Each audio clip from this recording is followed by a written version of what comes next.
Olá, queridos. Agora nós vamos dar continuidade à nossa exposição da carta de livro do profeta Abacuque. Então, abra a palavra do Senhor no livro do profeta Abacuque, capítulo 3. Estamos iniciando o último capítulo do livro. Vamos considerar os versos 1 e 2 do capítulo 3.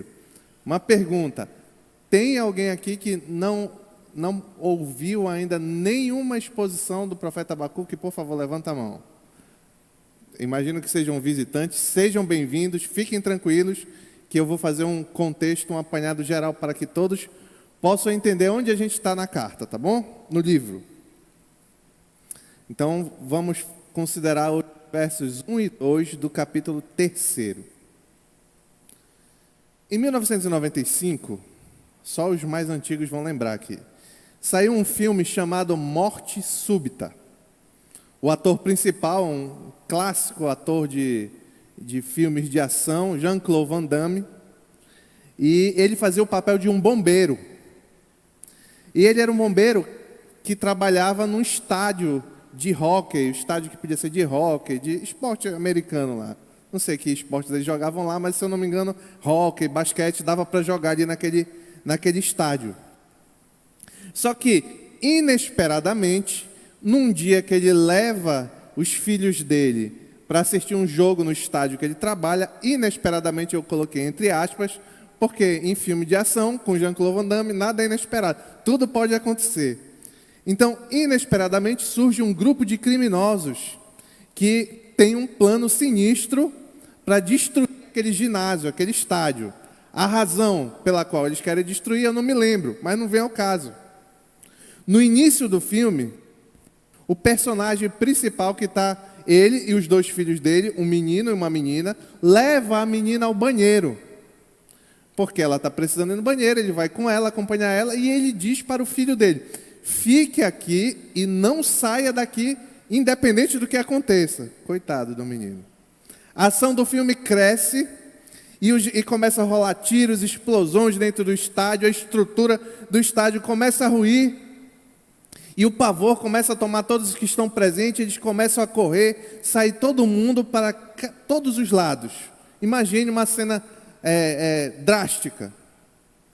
Entretanto, o filme passa a história do mocinho, do principal, o pai das crianças, enfrentando aqueles caras que estavam causando toda aquela situação, os vilões do filme.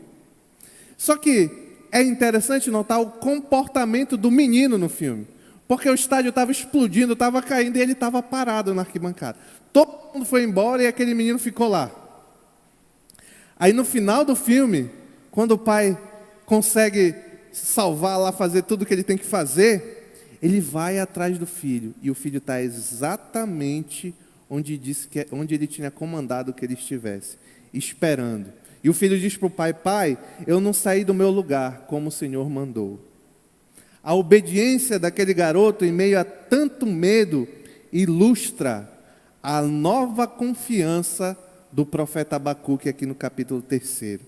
Durante um período de turbulência e de circunstâncias amedrontadoras que estavam por vir, agora, no capítulo 3, o profeta Abacuque era como aquele menino, confiante nos comandos do Senhor. E é isso que nós vamos começar a considerar hoje no verso 3. Diz assim a palavra do Senhor, Abacuque, capítulo 3, verso 1 e 2. Oração do profeta Abacuque, uma confissão. Eu leio na NVI. Senhor, ouvi falar da tua fama, tremo diante dos teus atos. Senhor, realiza de novo em nossa época as mesmas obras, faze-as conhecidas em nosso tempo. Em tua ira, lembra-te da misericórdia. Vamos orar ao Senhor. Pai querido, obrigado pela tua palavra, Senhor. Queremos te pedir que tu nos traga edificação, transformação, entendimento, confiança, Senhor, na tua palavra. E que nós sejamos moldados por ela, Pai. É o que te pedimos em nome de Jesus. Amém. Então vamos lá. Contexto do livro do profeta Abacuque. Aqueles que já ouviram muitas vezes, tenham um pouquinho de paciência. O profeta Abacuque vivia um tempo em que Judá estava levando uma vida desregrada, uma vida em que não vivia em constante violência, imoralidade sexual, desobediência da lei e etc. Era um povo que estava vivendo particularmente um momento de muito pecado. E aí o profeta Abacuque, um homem que buscava ser zeloso da palavra de Deus, buscava ser fiel, olha para esse povo do qual ele era um profeta, um sacerdote, e ele clama ao Senhor no início da carta: até quando, Senhor? Até quando esse povo vai continuar assim? Lembrem, isso é uma informação que eu já não dou há um certo tempo aqui, lembre que o clamor do profeta Abacuque tinha um objetivo específico. Ele já tinha vivido, na infância dele, um avivamento de Israel, no tempo do rei Josias, em que o povo de Israel voltou a andar nos caminhos do Senhor e viveu e prosperou, digamos assim. E agora, a intenção primeira de Abacuque era que aquilo que ele tinha visto na infância acontecesse agora, que ele era um sacerdote, um homem formado. E só que quando ele clama até quando, o Senhor responde. O Senhor responde para ele dizendo que sobre aquele povo pecador ia vir um outro povo, sobre o povo dele, o povo de Judá, viria um povo de fora, de longe, os caldeus da Babilônia, que ia devastar aquele povo, aquela cidade, ia trazer juízo severíssimo contra o povo de Judá, porque eles estavam andando em pecaminosidade. O juízo severo que os caldeus iriam trazer, babilônios e caldeus são sinônimos. O juízo severo que os caldeus iam trazer era violência, degradação moral, destruição e etc. Isso nós consideramos no capítulo 1 ainda do livro. Então, é um castigo bem descrito, o Senhor descreve um castigo bem sério que os caldeus iam trazer ao povo de Judá. Porém, diante dessa revelação do Senhor, o profeta fica mais angustiado ainda. Aí ele ora, apela novamente ao Senhor, ele diz: Senhor, até se for assim, todos nós vamos morrer. Eu estou parafraseando, ele não fala dessa forma, mas o que ele quer dizer assim: se continuar assim, se esse juízo que o Senhor me revelou acontecer, todos vamos morrer.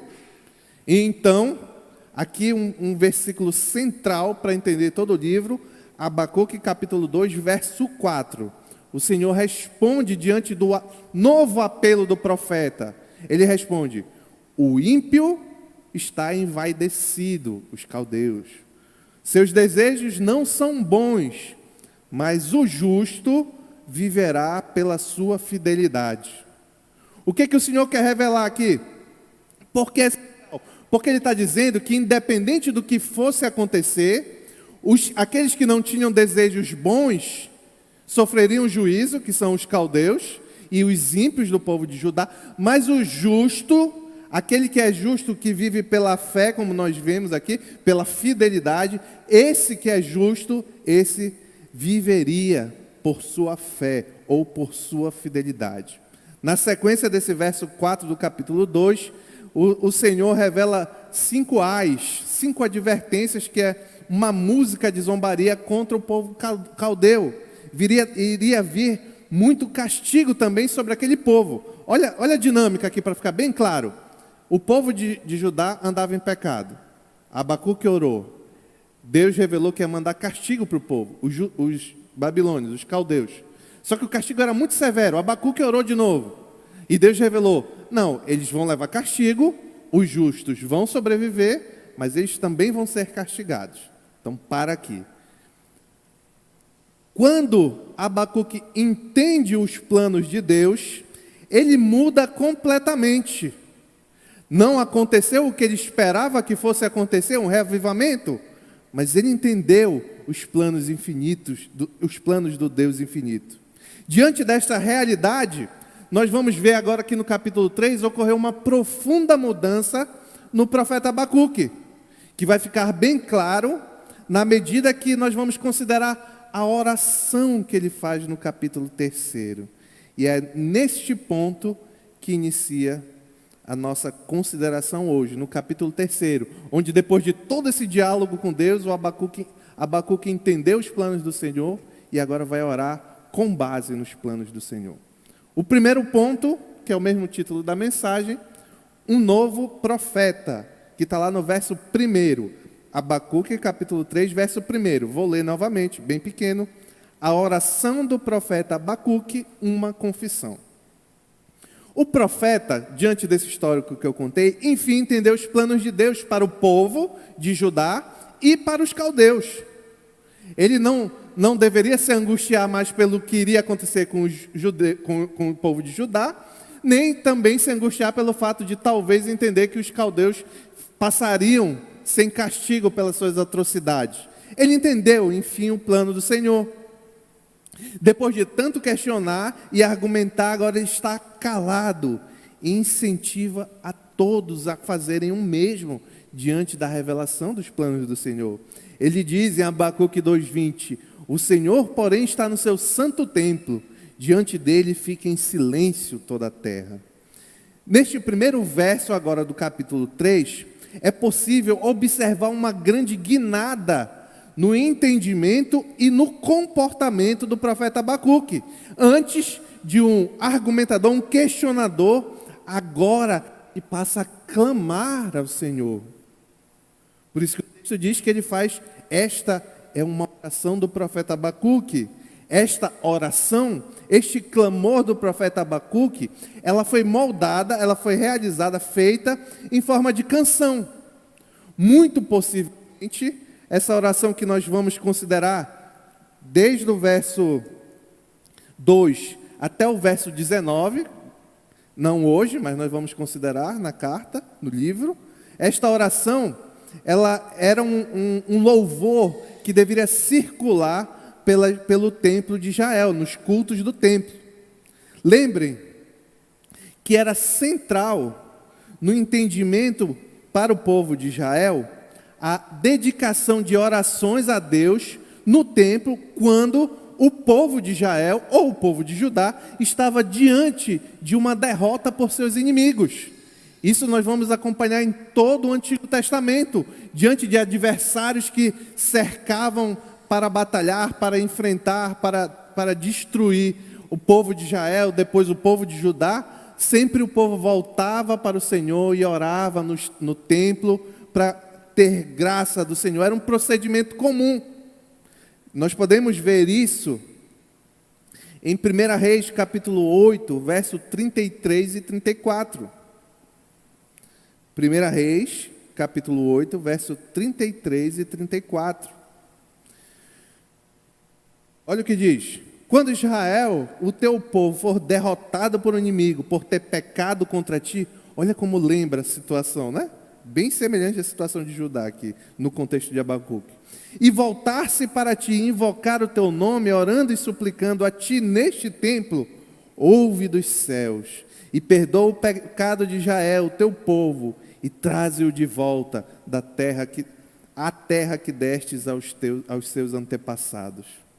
Abacuque estava antevendo exatamente este tipo de situação que nós acabamos de ler. A princípio, ele se desesperou, mas agora ele tinha uma temerosa paz.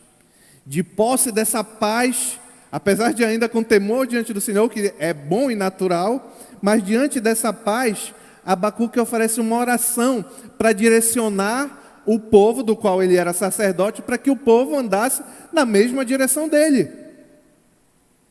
Essa oração, como eu já disse, está nos versos 2 a 19, hoje nós vamos considerar apenas o verso 2 dela, e revela que agora o profeta não tem mais nenhuma contestação, nenhum argumento contra os planos do Senhor. Agora ele está apenas destacando e orando em favor dos planos do Senhor. O texto é interessante e curioso. Se você olhar no capítulo 1, verso 1, vai falar lá do profeta Abacuque. E agora no verso 3, capítulo 3, verso 1, vai falar de novo do profeta Abacuque. Só que é curioso que o profeta Abacuque do capítulo 1, verso 1, é um homem completamente diferente do profeta Abacuque do capítulo 3, verso 1, que nós estamos considerando. Ele não traz mais diante do Senhor uma anseio por justiça própria. Ele não traz mais diante do Senhor uma angústia pelo que irá acontecer. Ele não traz mais diante do Senhor um inconformismo, um medo exacerbado pelo castigo revelado pelo Senhor. Ele traz agora confiança, aceitação das ordens justas e misericordiosas que Deus havia lhe revelado. Por isso que o texto diz que esse novo profeta, o profeta Abacuque do capítulo 3, verso 1, o texto chama de uma confissão. Você vai ver na sequência do verso. Quem está na NVI está escrito uma confissão. Essa expressão, uma confissão, é só uma palavra do hebraico traduzida na NVI como uma confissão. A palavra eu vou tentar dizer, mas com certeza eu vou falar errado. Shigionoth, alguma coisa assim. Deve ser bem diferente. Mas o que importa é que essa expressão é apenas uma palavra. Só que é muito difícil determinar o significado preciso desta palavra. É por isso que, conforme você for usando Bíblias diferentes, de traduções diferentes, você vai ver que tem traduções muito opostas, muito discrepantes. Na NVI diz uma confissão. Na Revista e Atualizada diz sobre a forma de canto. Em outras, na NVT diz entoou. Inclusive, não sei se tem alguém aqui, se tiver, levante a mão, por favor. Nas versões mais antigas era uma frase, uma palavra que não era traduzida. Vinha escrito, oração do profeta Abacuque, aí, Shig, não sei das quantas. Tem alguém aqui? Olha, glória a Deus. Qual é a sua versão, irmã? É antiga, né? Então, vai ver lá que não tem a tradução, porque é uma palavra um tanto confusa para entender.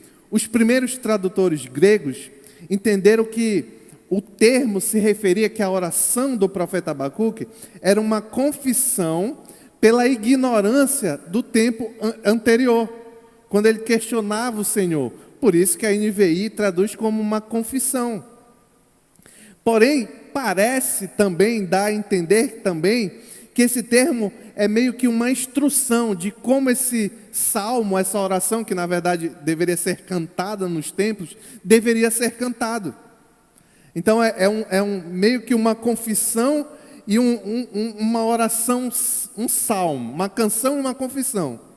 O que eu fiz para tentar entender melhor essa palavra? Eu juntei tudo, no sentido de que referir-se a um tipo de execução específico de um louvor ao Senhor no templo, mas que também revelava pelo povo um quebrantamento, um entendimento, uma confissão diante do Senhor pelos erros anteriormente cometidos.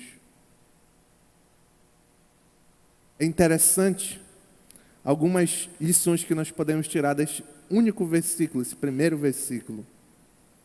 Primeiro, meio que passando ao lateral, contextualizando na história maior, note uma coisa, se você estiver lendo e observando o Antigo Testamento, os milagres que o Senhor operou para manter, para sustentar o povo de Israel, o objetivo final de Deus não era salvar em si, por si só, aquele povo. Lembrem, Jesus Cristo era da tribo de Judá, era do povo de Judá. Então era necessário, Satanás tenta desde do início da história do homem, acabar com o povo do qual viria o herdeiro, aquele que pisaria na cabeça da serpente, Jesus, o povo pelo qual Jesus sairia. Então é por isso, quando você lê no Antigo Testamento, que o Senhor opera milagres e sustenta o povo, porque o objetivo final é que Cristo viesse, as promessas do Senhor fossem cumpridas e Cristo viesse. Entendendo agora a realidade, a primeira ação do profeta Abacuque é a confiança em Deus. Orar significa confiar. A oração é uma ação, se for tirar da confiança da oração, ela é uma ação muito tosca. Você fechar o olho, ficar falando na sua mente com alguém, ou se trancar no seu quarto e ficar falando lá trancado de joelho no escuro, Se não tiver ninguém ouvindo, é tosco demais. Você está falando sozinho, de joelho, num quarto escuro. É a coisa mais louca que pode existir, eu penso que é a oração. Porém, se você confia que tem um Deus em que você deposita a sua confiança de que Ele é soberano e ouve a sua oração e é capaz de mudar as coisas, é capaz de lhe dar entendimento, então a oração é muito importante. Hebreus 11:6 diz: sem fé, ou seja, sem confiar, sem acreditar, sem fé é impossível agradar a Deus, pois quem dele se aproxima precisa crer. Se eu estou orando, preciso crer que Ele existe e que Ele recompensa, que Ele ouve e que Ele recompensa aqueles que o buscam. Segunda lição que nós podemos tirar deste primeiro ponto é que profetas, sacerdotes, como havia naquela época, hoje em dia, digamos assim, o mais próximo disso, mas não exatamente igual, pastores, não devem nos afastar dos planos de Deus. Independente de quão difícil seja passar pelos planos de Deus. Pastores hoje em dia devem nos aproximar dos planos de Deus. Deve dizer que o povo deve andar segundo a vontade de Deus.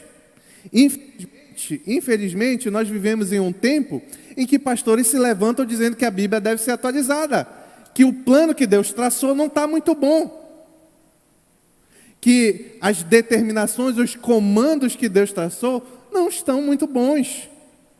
Deixa eu lhe dizer um novo caminho, deixa eu lhe dizer uma nova interpretação da Bíblia. Isso é o oposto do que o profeta Abacuque fez. Quando ele recebeu a revelação do Senhor, e a revelação que nós temos hoje é muito mais completa. Mas quando o profeta Abacuque recebeu a revelação do Senhor, o que ele fez? Não só orou ao Senhor, como fez com que aquela oração fosse propagada nos templos. Apesar de ter sido uma dura palavra que o Senhor deu contra o povo de Judá.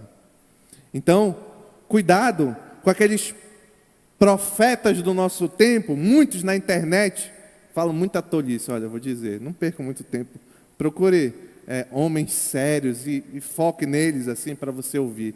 Fica vendo tudo que aparece na internet que é tolice demais. Esses homens querem amaciar a mensagem, querem mudar a mensagem para que você fique mais feliz e satisfeito. Sabe o que eles querem? Eles querem a semelhança do profeta Abacuque, que venha um revivamento e que fique tudo bem. Mas às vezes não é esse o plano do Senhor. Às vezes não é esse o que o Senhor está fazendo, está realizando. E se você quer ter uma luz de como deve se comportar diante das circunstâncias, olhe a palavra do Senhor. Lembrem que não somos nós que moldamos a palavra, apesar de que muita gente tenta ajustar um pouquinho para ficar melhor para si mesmo. Na verdade, é a palavra de Deus, a Bíblia Sagrada, que deve nos moldar. É o oposto. Se tem algo que eu acho que é certo e eu descubro à luz da palavra que está errado, problema é meu. O certo é o que está na palavra. Eu já disse aqui algumas vezes que a definição do que é bom e do que é ruim não é subjetiva. Não é o que você acha que é bom, não é o que eu acho que é bom, nem o que você acha que é ruim, nem o que eu acho que é ruim. É o que Deus diz que é bom, é bom. Deus é a própria definição do que é bom. Tudo que existe de bondade é consequência de Deus. Então, o que Ele fala que é bom, é bom. Independente se eu acho, se eu concordo, não é bem assim. Hoje tem muita gente que pega a Bíblia e diz, não é bem assim. É aquele contexto, é aquela interpretação. Não caia nessa, meu querido.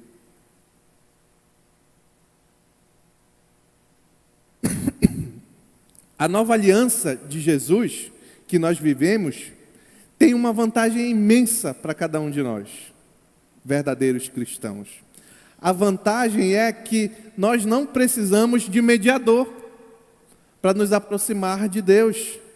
Nós temos agora a possibilidade, fomos reconciliados os cristãos com Deus por meio da obra de Jesus Cristo e podemos orar diretamente a Ele. Pastor, mas eu tenho orado e não dá certo. Tiago, capítulo 4, verso 3 diz: quando pedem, não recebem, pois pedem por motivos errados para gastar com seus prazeres, em seus prazeres.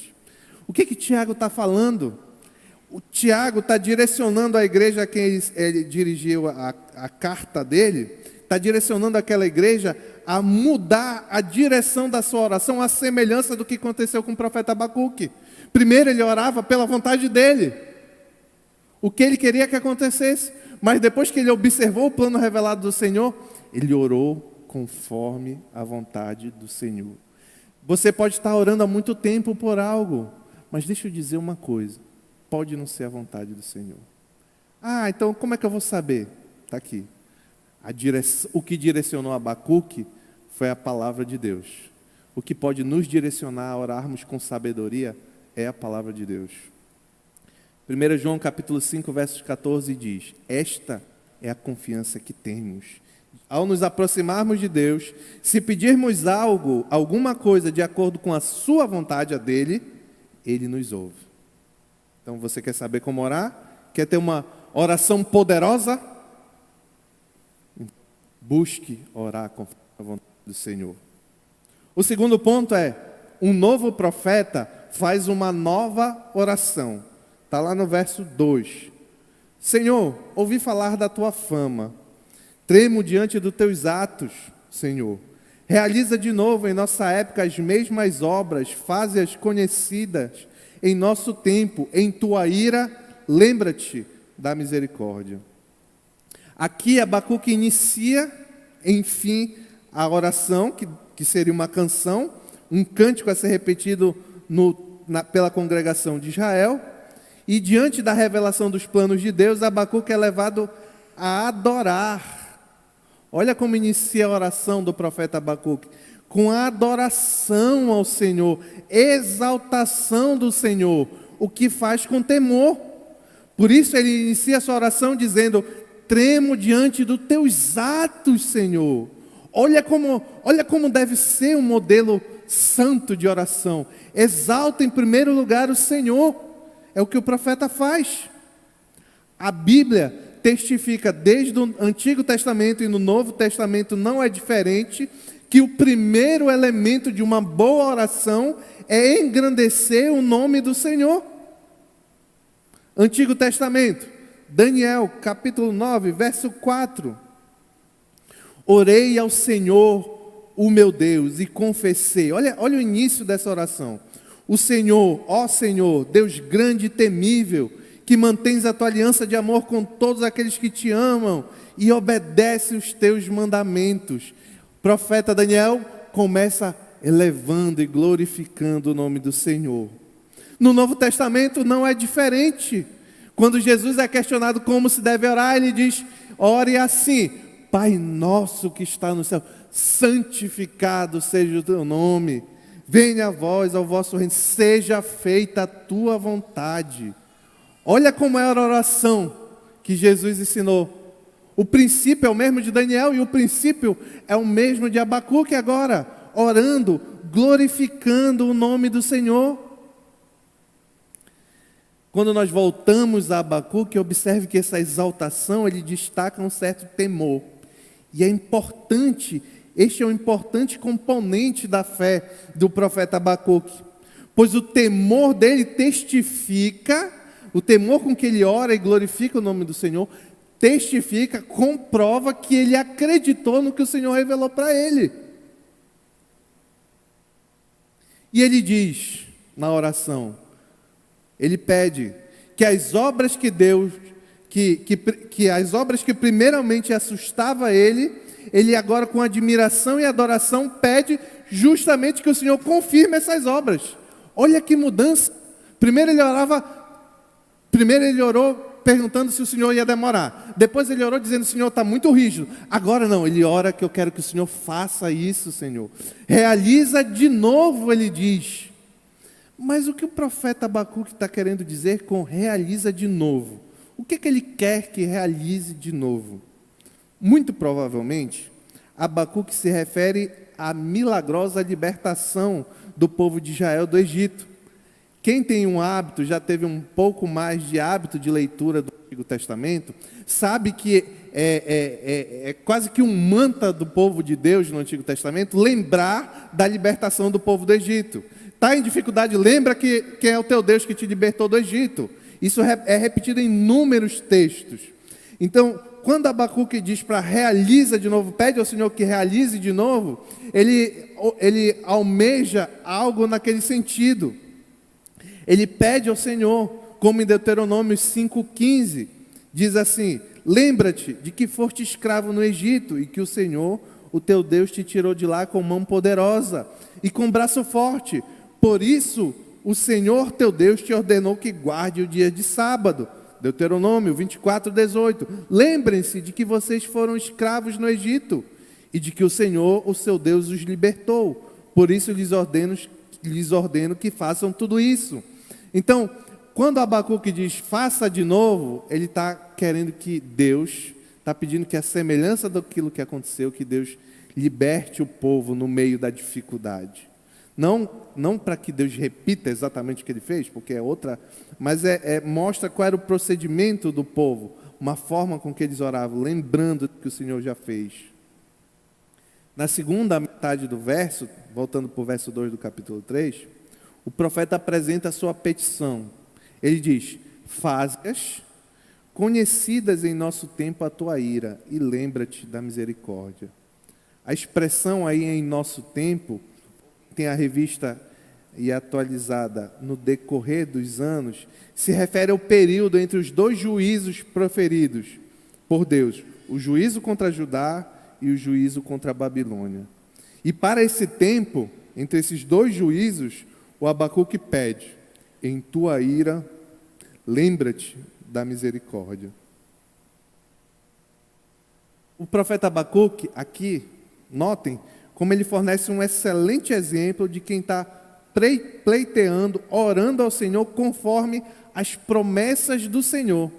Lembra que eu falei que esse texto, o texto central do livro é Abacuque capítulo 2, verso 4? Pois bem, em Abacuque capítulo 2, verso 4, o Senhor diz que o ímpio está envaidecido, seus desejos não são bons, mas o justo viverá pela fé. Quando o profeta Abacuque ora, ele diz em tua ira, que sobre os quais os desejos não são bons, lembra-te da tua misericórdia, para que o justo viva pela sua fidelidade. Só a graça interventora e preservadora do Senhor poderia sustentar o profeta Abacuque e o povo de Deus diante daquele povo que iria atacá-lo, a Babilônia. Tudo debaixo dos planos do Senhor. Havia ira do Senhor contra os judeus, mas também havia a ira do Senhor contra os ímpios. A destruição de ambos fora revelado. E agora o profeta clama: lembra-te da tua misericórdia. Qual misericórdia? De que o justo viverá pela fé. Abacuque sabia que o julgamento era iminente. A hora do arrependimento havia passado. Abacuque não apelaria, não recorreria mais quanto aos planos do Senhor. Contudo, ele clama por misericórdia. E ele clama por misericórdia porque Abacuque sabe que mesmo quando o Senhor castiga, ele é misericordioso com seu povo. Escute isso. Se você é um verdadeiro cristão, mesmo quando você está sendo disciplinado, mesmo quando você está passando por uma dura repreensão do Senhor, ainda assim, Deus é misericordioso com você. Lembrem, em certa altura do Antigo Testamento, narrado no livro de Crônicas, 1 Crônicas, Deus oferece diante do erro do rei Davi, de estabelecer um censo, o qual o Senhor disse que ele não realizasse uma contagem do povo. Por que o Senhor diz para que ele não realize o censo? Porque a intenção do censo de Davi é confiar na quantidade de homens que ele possui para guerrear. E Deus orientou que ele deveria confiar apenas em Deus. Então Davi é contrário aos planos do Senhor e realiza o censo, porque ele quer saber quantos homens eles têm para guerrear, para confiar nisso. Então Deus não gosta disso, e ele oferece a Davi 3 castigos. Ele diz: Davi, tu tem que escolher um dos 3. Não tem saída. Um dos 3 tu precisas escolher 3 anos de fome, 3 meses sob a espada do inimigo, ou 3 dias sob a espada do Senhor, que era a peste. Davi escolhe então cair nas mãos do Senhor, e diz em 1 Crônicas capítulo 21, verso 13, Davi respondeu: é grande a minha angústia, prefiro cair nas mãos do Senhor, pois é grande a sua misericórdia, a cair na mão dos homens. Voltando a Abacuque, o novo profeta Abacuque é um homem humilde, é um homem que não questiona o Senhor, é um homem que se espanta diante da grandiosidade dos planos do Senhor e busca humildemente pedindo misericórdia. Que bom que aqueles que são filhos de Deus, creem verdadeiramente em Jesus Cristo, podem contar com Deus, um Pai misericordioso. Um dos textos mais belos da Escritura Sagrada revela a importância de um espírito humilde, de quando nós nos aproximarmos diante desse Deus. 2 Crônicas 7,14. Se o meu povo, que se chama pelo meu nome, se humilhar e orar, buscar a minha face, se afastar dos seus maus caminhos, dos céus ouvirei, perdoarei o seu pecado e curarei a sua terra. Uma pergunta para você nessa noite, meu querido: você tem adorado Deus em oração? Olha, eu vou confessar uma coisa aqui diante dos irmãos. Geralmente eu me toco depois, mas às vezes eu faço cada oração ridícula. Ridícula. Não parece um escravo diante do Deus Altíssimo, mas parece um senhor diante de um escravo. Senhor, me dá saúde. Senhor, me dá isso. Senhor, me dá aquilo. Senhor, faz isso. Senhor, faz aquilo. Aí depois eu me toco e digo: como essa oração foi ridícula. Se você vai se aproximar do grande Rei dos Reis, do Senhor dos Senhores, tenha a humildade de glorificá-lo, porque é dele toda a honra e toda a glória. Cuidado com orações que são só pedidos. Isso revela falta de entendimento sobre quem é Deus, sobre quem você é, sobre os planos de Deus, sobre a vontade de Deus quando nós oramos. Que a nossa oração seja para glorificar o Senhor em primeiro lugar. Segundo, nós temos nós temos almejado o cumprimento das promessas do Senhor.